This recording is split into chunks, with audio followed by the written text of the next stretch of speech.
দুই মানুষের গল্প। শ্যামল ও রীতা। শ্যামল একটি ছেলে, রীতা একটি মেয়ে। শ্যামল খুবই ভালো একজন মানুষ। শ্যামল সবসময় নিজের প্রাণ দিয়েও মানুষদের বাঁচাতে চায়। তবে একদিন শ্যামল একটি বিড়াল থেকে বাসে উঠল। আর উঠার পর সে একটি বিড়াল দেখতে পেল। আর বিড়ালটা বারবার মেও মেও করতে থাকলো। তবে তার সেই মায়াটা এখনো রইল। সেই কালা বিড়ালগুলো নিয়ে ফেলল। সেগুলো ছিল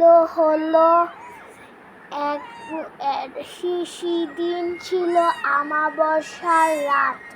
সেদিন রাত ছিল আর সেই কালা বিড়ালগুলো পেয়েছিল। তবে সে বাসায় আনার পরে কালা বিড়ালগুলোর আসল রূপ দেখতে পেল শ্যামল।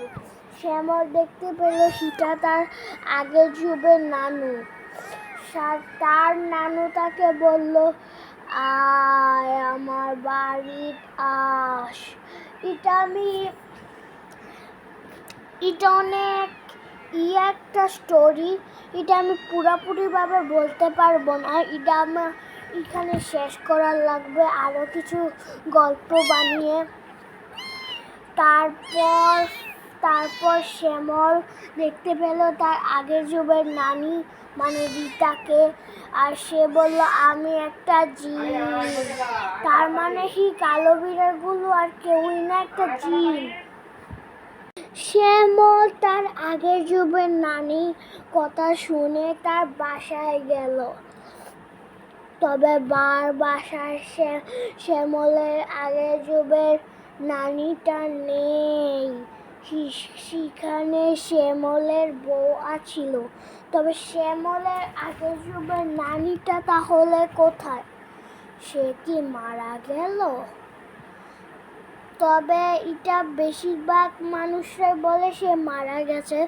তবে গল্পের দ্বিতীয় পার্টে এটা নায়িকা। গল্পের দ্বিতীয় পার্টে আরো বড় আছে। গল্পের দ্বিতীয় পার্ট আমি দিয়ে দিব ভিডিওতে। ওই যে আমার চ্যানেলের নিচে একটা ভিডিও আছে না, দুটা, সেখান থেকে ভিডিও জায়গার মধ্যে লেখা, সেই জায়গার মধ্যে চাইলে একটা গল্প দেখতে পাবেন।